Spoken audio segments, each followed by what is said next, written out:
വിശുദ്ധ പൗലോസ്ലീഹ രക്തസാക്ഷിയായ സ്ഥലത്ത് സ്ഥിതി ചെയ്യുന്ന ബസലിക്കയിലാണ് ഞാനിപ്പോൾ ആയിരിക്കുന്നത്. ഇവിടെ ഞാൻ വന്നപ്പോൾ ഇവിടെ സ്റ്റീഫന്റെ ഓൾട്ടർ, സെയിന്റ് സ്റ്റീഫന്റെ ഒരു ഓൾട്ടർ ഇവിടെയുണ്ട്. നമ്മൾ അപ്പസ്തോല പ്രവർത്തനങ്ങളിൽ നമ്മൾ കാണുന്ന ഒരു കാര്യം, പൗലോസ്ലീഹയുടെ രക്തസാക്ഷിയായ സ്ഥലം എൻ്റെ പേരിൽ കാണുന്ന സ്ഥലമാണ് കേട്ടോ. അവിടെ ഞാൻ ചെന്ന് വേറൊരു വീഡിയോ എടുത്തിട്ടുണ്ടായിരുന്നു.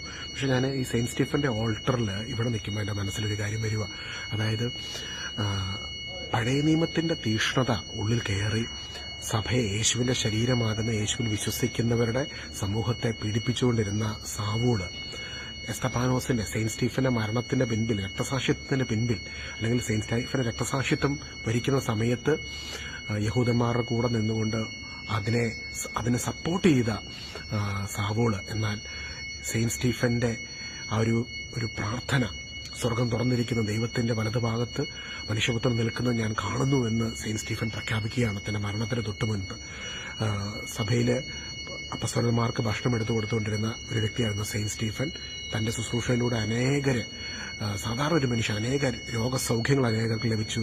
സയൻസ് വണ്ടേഴ്സ്, മിറക്കിൾസ് ഒരുപാട് പേരുടെ ജീവിതത്തിൽ ഈശോയുടെ നാമത്തിൽ വിശുദ്ധന്റെ ശുശ്രൂഷയിലൂടെ കടന്നു വരുവാനിടയായി തീർന്നു. എന്നാൽ ഞാൻ വിശ്വസിക്കുന്നു വിശുദ്ധന്റെ ആ പ്രാർത്ഥനയാണ് സാവൂളിനെ മാനസാന്തരത്തിലേക്ക് നയിക്കുന്നത്. പിന്നീട് ഈശോനെ കാണുന്നു. ഈശോനെ കണ്ടതിന് ശേഷം ഈശോയുടെ ആ ഒരു അപ്പാരിഷൻ പൗലോസ്ലീഹ സാവൂള് കാണുകയും അതിനുശേഷം സാവൂള് പൗലോസായി മാനസാന്തരപ്പെട്ടതിന് ശേഷം പിന്നീട് കർത്താവിന്റെ സഭയ്ക്ക് വേണ്ടി, കർത്താവിന്റെ ശരീരത്തിന് വേണ്ടി അതിശക്തമായി അധ്വാനിക്കുകയും പൗലോസ്ലീഹ പറയുന്നുണ്ട്, ഞാനല്ല, എന്റെ മേൽ ചൊരിഞ്ഞ ദൈവത്തിന്റെ കൃപയാണ് എന്നെ അധ്വാനിപ്പിച്ചത്, അല്ലെങ്കിൽ ആ കൃപയാണ് എന്നെ വഴി നടത്തിയത്, എന്നെ ശക്തിപ്പെടുത്തിയത്. നിനക്കെന്റെ കൃപ മതി, നിന്റെ ബലഹീനതയിലാണ് എന്റെ ശക്തി പൂർണ്ണമായും നിന്നിൽ ആവസിക്കുന്നതെന്ന് ഈശോ പൗലോസ്ലീഹയോട് പറയുകയാണ്. ആ പൗലോസ്ലീഹ കർത്താവിന് വേണ്ടി പിന്നീട് രക്തസാക്ഷിയോ തന്റെ ശിരസ് അറുത്തു മാറ്റിയപ്പോഴും ആ വിശ്വാസത്തെ, യേശുക്രിസ്തുവിലുള്ള വിശ്വാസത്തെ താൻ സധൈര്യം അനേകരോട് പങ്കുവെച്ച് കർത്താവിന് വേണ്ടി രക്തസാക്ഷിയായി തീരുന്ന പൗലോസായി സാവൂൾ മാറിയപ്പോൾ അതിന്റെ പിന്നിൽ സെയിന്റ് സ്റ്റീഫന്റെ ആ പ്രാർത്ഥനകളുണ്ട്. ഇന്ന് basilica of Saint Paul outside the വാൾസിൽ നിൽക്കുമ്പോൾ ക്രിസ്ത്യ വിശ്വാസത്തിന്റെ ഈ ഒരു വലിയ രഹസ്യം, ഫൊർഗീവ്നെസ്, രക്തസാക്ഷിത്വ സമയത്ത് സെയിന്റ് സ്റ്റീഫൻ, പൗലോസ്ലീഹ, സാവൂൾ അടക്കം എല്ലാവരോടും ക്ഷമിച്ചു. തന്നെ പീഡിപ്പിക്കുന്ന നീറോ ചക്രവർത്തിയോടും മറ്റുള്ളവരോടും ക്ഷമിച്ചുകൊണ്ട് സെയിന്റ് പോൾ രക്തസാക്ഷിത്വം വരിച്ചു. ഇന്ന് ഈ ഒരു വലിയ ദേവാലയം ഇവിടെ സ്ഥിതി ചെയ്യുമ്പോൾ റോമിനെ മുഴുവനും ക്രിസ്തുവിലേക്ക് കൊണ്ടുവന്നത് ഈ രക്തസാക്ഷിത്വങ്ങളാണ്. അനേകായിരങ്ങൾ രക്തസാക്ഷികളായി.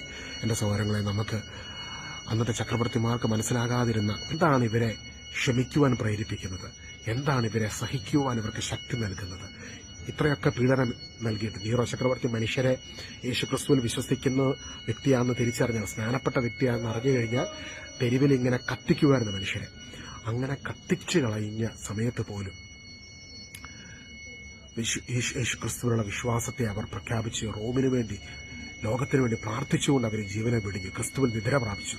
അവരുടെ മേൽ പകർന്ന അഭിഷേകം റോമിനെ മുഴുവനും കീഴ്മേൽ മറിച്ച് ക്രിസ്തുവിലേക്ക് കൊണ്ടുവന്നെങ്കിൽ ഇന്ന് കർത്താവിന് വലിയൊരു അഭിഷേകം, ഈ വിശുദ്ധരുടെയൊക്കെ ജീവിതം നൽകുന്ന വലിയ മെസ്സേജ് യേശുക്രിസ്തു ഇന്നും നമ്മുടെ നടുവിലുണ്ട്, നമ്മുടെ ഇടയിലുണ്ട്.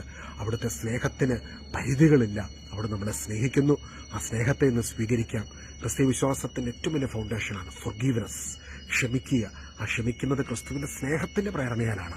ആ സ്നേഹത്തിന്റെ നീളവും വീതിയും ഉയരവും ആഴവും നമ്മൾ തിരിച്ചറിയുന്നതിലൂടെ ദൈവത്തിന്റെ സമ്പൂർണ്ണതയാൽ നമ്മൾ നിറയപ്പെടുന്നുവെന്ന് വിശുദ്ധ പൗലോസ്ലീഹ പഠിപ്പിക്കുന്നു. കർത്താവിന്റെ കൃപയും സമാധാനവും ഇന്ന് നമ്മളോടൊപ്പം